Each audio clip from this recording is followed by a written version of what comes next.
ಶ್ರೀಗುರುಭ್ಯೋ ನಮಃ ಹರಿ ಓಂ. ವಯಂ ನಾಮ ಪ್ರಬ್ರವಾಮ ಗುತಸ್ಯ ಅಸ್ಮಿನ್ ಯಜ್ಞೆ ಧಾರಯಾಮ ನಮೋಭಿಃ ಉಪಬ್ರಹ್ಮ ಶೃಣವಚ್ಚಸ್ಯ ಮಾನಂ ಚತುಃಶೃಂಗೋ ಅವಮಿ ಗೌರಯೇ ತತ್. ಆಚಾರ ಸಂಹಿತೆ, ಇದರ ಬಗ್ಗೆ ಎರಡು ಮಾತು. ಯಾವುದನ್ನು ಮಾಡಬೇಕು, ಯಾವುದನ್ನು ಮಾಡಬಾರದು, ಏಕೆ ಮಾಡಬೇಕು, ಹೇಗೆ ಮಾಡಬೇಕು, ಈ ಪ್ರಶ್ನೆ ಸಾಮಾನ್ಯವಾಗಿ ಎಲ್ಲರನ್ನೂ ಕಾಡುತ್ತಿರುತ್ತದೆ. ನಿನ್ನನ್ನೇ ದೃಷ್ಟಾಂತವಾಗಿಟ್ಟುಕೊಂಡು ನಡೆ, ನಿನಗೆ ಯಾವುದು ಹಿತವೆನಿಸುವುದೋ ಅದನ್ನು ಇತರರ ವಿಷಯದಲ್ಲೂ ಹಿತ ಎಂದುಕೊಂಡು ಮಾಡು. ನಿನಗೆ ಯಾವುದು ಬೇಸರವನ್ನು ಉಂಟು ಮಾಡುತ್ತದೋ ಅಂಥ ಇತರರ ನಡತೆಯಿಂದ ನೀನು ದೂರವಾಗಿರು ಎಂದು ಉಪದೇಶದ ತಾತ್ಪರ್ಯ ಆಗಿತ್ತು. ಗೀತಾಚಾರ್ಯ ಆತ್ಮೋಪಮೇನ ಎಂದು ಅರ್ಜುನನಿಗೆ ತಿಳಿಸಿದಾಗ, ಏಕೆಂದರೆ ಮನುಷ್ಯ ಹೆಜ್ಜೆ ಹೆಜ್ಜೆಗೆ ಇತರರ ಅನುಕರಣೆಯನ್ನು ತನಗೇ ಗೊತ್ತಿಲ್ಲದೆ ಮಾಡುತ್ತಿರುತ್ತಾರೆ. ಬೈದವರಿಗೆ ಬೈಯುವುದು, ಕೆಟ್ಟದ್ದು ಮಾಡಿದವರಿಗೆ ಕೇಡು ಮಾಡುವುದು, ಇಂತಹ ಕುಪ್ರವೃತ್ತಿಗಳು ಸಹಜವಾಗಿ ಪ್ರವರ್ತಿಸುವುದಕ್ಕೆ ಕಾರಣ ಈ ಬಗೆಯ ಅನುಕರಣೆ. ಆದ್ದರಿಂದ ರಾಗದ್ವೇಷಗಳು ಹೆಚ್ಚಿ ಜೀವನ ವಿನಾಶದತ್ತ ದಾಪುಗಾಲಿನಿಂದ ನಡೆಯುತ್ತಿರುವುದು.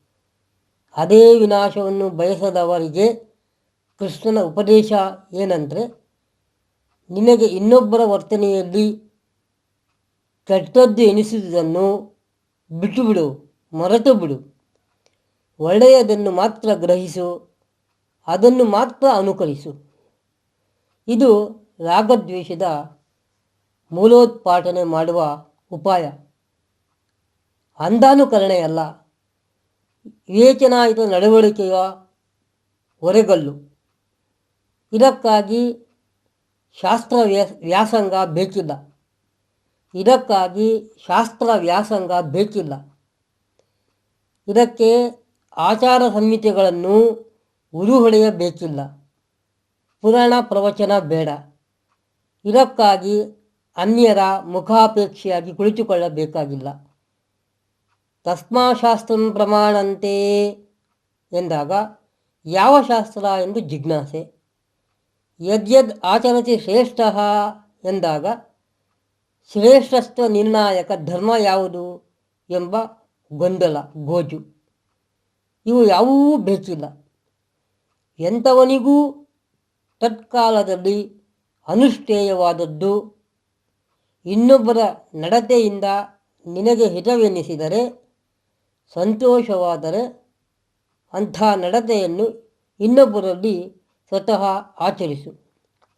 ಅನ್ಯರು ನಿನ್ನಲ್ಲಿ ವರ್ತಿಸಿದ ರೀತಿ ನೀತಿಯಿಂದ ನಿನಗೆ ಬೇಸರವಾದರೆ, ಕೇಡೆನಿಸಿದರೆ ಅದನ್ನು ಬಿಟ್ಟು ಬಿಡು, ಮರೆತು ಬಿಡು ಎಂದು. ಇಲ್ಲಿ ವ್ಯರ್ಥ ಜಿಜ್ಞಾಸೆಗೆ ಅವಕಾಶ ಇಲ್ಲ. ವಿವೇಚನಾಪೂರ್ಣ ವರ್ತನೆಗೆ ಮಹತ್ವ ಉಂಟು. ಇದೇ ಆಚಾರ ಸಂಹಿತೆಯ ಸಾರಾಂಶ. ಸನ್ಮಾರ್ಗ ದರ್ಶನಕ್ಕಾಗಿ 9480458308 ಹಾಗೂ 8105384705 ಈ ದೂರವಾಣಿ ಸಂಖ್ಯೆಗಳನ್ನು ಸಂಪರ್ಕಿಸಬಹುದು. ಶ್ರೀ ಸ್ಥಿರಪ್ರಜ್ಞ ತೀರ್ಥರು, ನಿರ್ಲಿಪ್ತರು, ವಿರಕ್ತರು. ಸರ್ವೇ ಜನಾಃ ಸುಖಿನೋ ಭವಂತು, ಸಮಸ್ತ ಸನ್ಮಂಗಳಾನಿ ಭವಂತು. ಶ್ರೀಕೃಷ್ಣಾರ್ಪಣಮಸ್ತು.